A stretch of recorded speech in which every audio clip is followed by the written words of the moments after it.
Hello, Mom. Hello, son. Who are you? I am Kimberly Miller, wife of 17 years and mother of 3 handsome boys. Why do you consider yourself an ordinary person? Because I wake up each day, and like many people, I say my prayers, I get my children off to school, and then I head to work. I work a full day, I return, I prepare dinner for my family, we enjoy our family time, and then we go to sleep and do it all over again each morning. And then we celebrate life on the weekend. Okay, tell me about your early beginnings. Well, in utero, I think I was a very good developing child. After birth, let's see, at about 1 year of age, I developed pneumonia.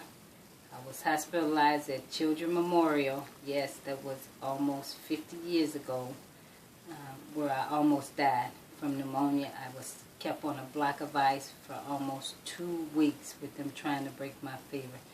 It was so long ago, back in the days when penicillin was all we had for antibiotics. But either way, I survived that, and I think I survived for a reason. Because from there, I went to grammar school. I met a teacher named Miss Clemens, who was a very hard teacher, but believed in us and told us we can do anything we wanted to do. So my dream of wanting to be a doctor from the age of 5 years old was fostered in 6th grade. And thanks to her, I went on from grammar school into high school.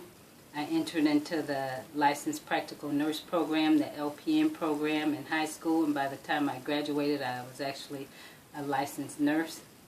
From there, I worked my way through college. And I was pulled out of college into a pilot program where I attended medical school. It was me and 6 other students, me and 5 other students attended medical school. And once we graduated medical school, I went on to a pediatric residency and a pediatric critical care fellowship. And since then, I have been working in medicine. Okay, tell me about your siblings. I have 2 brothers and 2 sisters, all older than me. I am the baby. One brother is a plumber, one is a carpenter. I have a sister who's had a career in the military, and another sister who has lupus and has been raising her grandkids after a short career in the military. Pretty ordinary family, I say. Yes, I would too. But all very special in our own way. Tell me about some struggles you faced during college. Ooh. Well, one, I had to work a full-time job and provide for myself while attending college full-time. I remember that physics almost killed me, regardless of how much I struggled. But yet, I survived. Those were probably the major struggles. So, what did you get from college? What did I get from college? I went to a large commuter college, and what I learned is even though you're one of sometimes 100 people in the crowd, if you know what you're seeking, the onus is on you to actually go and obtain it, get the information you need. And by that I mean, when I had a struggle, I made it a point to go to my professors to let them know what my struggle was, to get the help that I needed so that I could get to the next level, because it was important to me, versus sitting in a room of 100 people and saying, oh, I don't get this, and taking a lower grade. And you graduated from college, correct? Well, no, I did not, because I was pulled from college directly into medical school, into the pilot program. And while I was in medical school, I actually also obtained my master's degree. So in 5 years, I obtained both a master's in biochemistry as well as my medical degree, doctorate of medicine.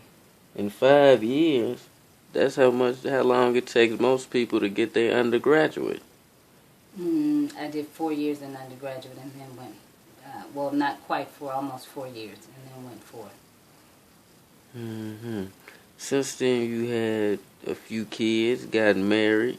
Yes. I have 3 boys, 2 that I gave birth to and 1 that we adopted at the age of 4. My boys are now 18, 15, and 10 years old. And Adopted from where? Ghana, West Africa. He's a child that God literally popped into our life. Tell me a little bit about that. We went on a mission trip with the church about 6 years ago.